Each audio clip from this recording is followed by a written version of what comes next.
ಹೌದು ಪೂಜಾ, ಇವನ್ ಸೈಲೆಂಟ್ ಆಗಿರೋದು ನೋಡ್ತಿದ್ರೆ ನನಗೂ ಯಾಕೋ ಭಯ ಆಗ್ತಿದೆ. ಹೌದು ಕಣೋ, ಇನ್ ಯಾವತ್ತೂ ಇವನಲ್ಲಿ ಕರ್ಕೊಂಡ್ ಬರೋದ್ ಬೇಡ. ಇವ್ಗೇನಾದ್ರೂ ಹೆಚ್ಚು ಕಮ್ಮಿ ಆಗಿದ್ರೆ ಅಕ್ಕ ಪ್ರಾಣನೇ ಬಿಟ್ಬಿಡ್ತಿದ್ಲು. ಮೊದ್ಲು ಇವನ್ನ ಕರ್ಕೊಂಡು ಮನೆಗೆ ಹೋಗೋಣ ನಡಿ. ಆದ್ರೆ ಇವನ್ ಮಂಕಾಗೆ ಇದನ್ನಲ್ಲ ಪೂಜಾ, ಏನ್ ಮಾಡೋದು? ಅಯ್ಯೋ, ನಮ್ಗೆ ಎಷ್ಟೊಂದು ಗಾಬರಿ ಆಗಿತ್ತು ಕಣೋ, ಇವನ್ಗಾಗಿರಲ್ವಾ? ಮೊದ್ಲು ಮನೆ ಕರ್ಕೊಂಡು ಹೋಗಿ ದೃಷ್ಟಿ ತೆಗಿಯೋಣ, ಅವಾಗ ಸರಿ ಹೋಗ್ತಾನೆ.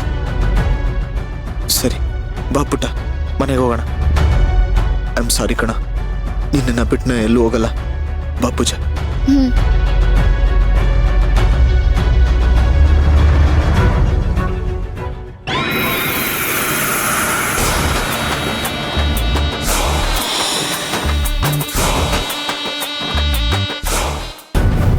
ಅತ್ತೆ, ಎಲ್ಲ ಸರಿ ಹೋಗ್ತಿದೆ ಅನ್ಬೇಕಾದ್ರೆ ಹೀಗಾಗೋಯ್ತಲ್ಲ.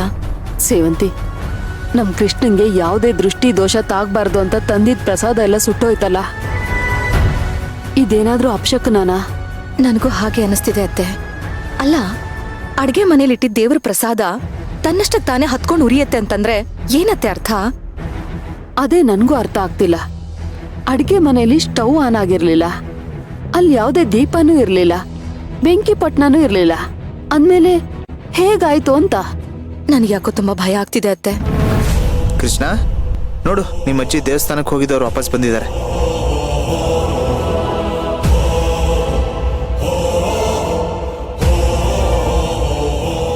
ಕೃಷ್ಣ, ಬಾ ಕಂದ, ಬಾ ಬಾ ಕೂತ್ಕೋ. ಆಟಾಡಕ್ ಹೋಗಿದ್ದ? ನನ್ ಮುದ್ದು ಕೃಷ್ಣ ಆಟಾಡಕ್ ಹೋಗಿದ್ನಾ? ಚೆನ್ನಾಗ್ ಆಟಾಡ್ದ್ಯಾ?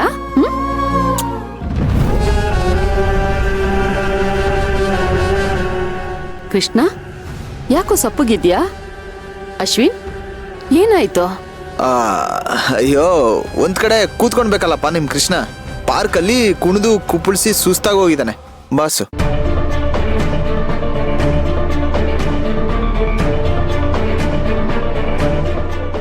ಹೌದೇನು ಕೃಷ್ಣ, ಸುಸ್ತಾಗೋಗಿದ್ಯಾ? ಸರಿ, ಈಗ ಅಜ್ಜಿಗೊಂದ್ ಮುತ್ತ ಕೊಡು, ಸುಸ್ತೆಲ್ಲ ಹೊರಟೋಗುತ್ತೆ. ಕೊಡು ಮುತ್ತು, ಕೊಡು. ಕೃಷ್ಣ,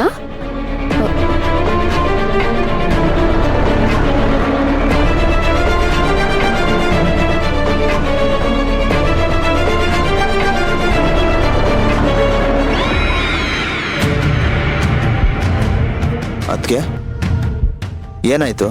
ಯಾಕೆ ಸಪ್ಕಿದ್ದೀರಾ? ಅಶ್ವಿನ್, ಅತ್ತೆ ನಮ್ ಕೃಷ್ಣನ್ ಹೆಸರಲ್ಲಿ ಪೂಜೆ ಮಾಡಿಸಿ ಪ್ರಸಾದ ತಗೊಂಡ್ ಬಂದಿದ್ರು. ಅವನಿಗೆ ಕಟ್ಟೋದಕ್ಕೆ ಅಂತ ತಾಯ್ತಾನು ತಗೊಂಡ್ ಬಂದಿದ್ರು. ಅದನ್ನ ನಾವು ಅಡ್ಗೆ ಮನೆಯಲ್ಲಿ ಇಟ್ಟಿದ್ವಿ. ಆದ್ರೆ ಅದಿದ್ದಕ್ಕಿದ್ದ ಹಾಗೆ ಬೆಂಕಿ ಹತ್ಕೊಂಡು ಉರಿದೋಯ್ತು ಕಣೋ.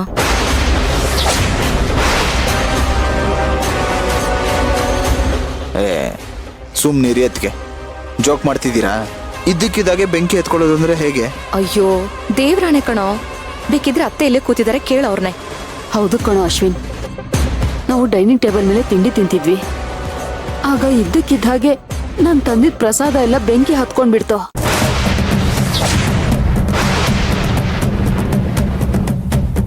ಎಂತ ಮ್ಯಾಜಿಕ್? ಅತ್ತೆ, ಇದು ಮ್ಯಾಜಿಕ್ ಅಲ್ಲ, ಮಾಯಮ್ಮನ್ ಬ್ಲ್ಯಾಕ್ ಮ್ಯಾಜಿಕ್ ಅಂತ ಅನಿಸ್ತಾ ಇದೆ.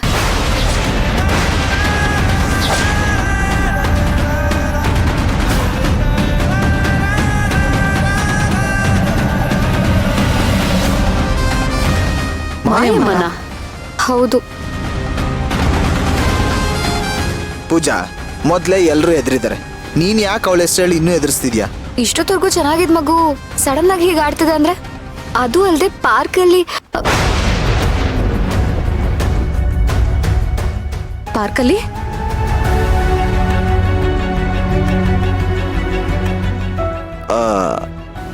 ಅದು ನಿದ್ದೆ ಬಂದು ಪಾರ್ಕಲ್ಲಿ ತೂಗುಡಿಸ್ತಿದ್ದ. ಇವಳು ಏನೇನೋ ಟೆನ್ಷನ್ ಮಾಡ್ಕೊಂಡು ಅದನ್ನ ಕನೆಕ್ಟ್ ಮಾಡ್ಕೊಂಡು ನಿಮ್ಗೂ ಎಲ್ಲ ಟೆನ್ಷನ್ ಕೊಡ್ತಿದ್ದಾಳೆ.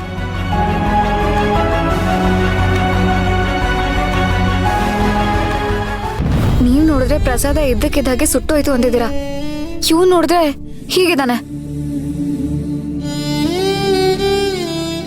ಮನೆಯಿಂದ ಆಚೆ ಹಾಕಿದೀವಿ ಅನ್ನೋ ಕೋಪಕ್ಕೆ ಅವಳೇನಾರು ನಮ್ಮ ಮಗು ಮೇಲೆ ಕಣ್ಣು ಹಾಕಿದಳ ಅಂತ. ಬಹುಶಃ ನೀನ್ ಹೇಳೋದನ್ನ ಕೇಳ್ತಾ ಇದ್ರೆ ನನಗೂ ಹಾಗೆ ಅನಿಸ್ತಾ ಇದೆ ಪೂಜಾ. ಸಾಕ್ ನಿಲ್ಸಿ ನಿಮ್ ಮಾಯಮ್ಮನ್ ಪುರಾಣನ.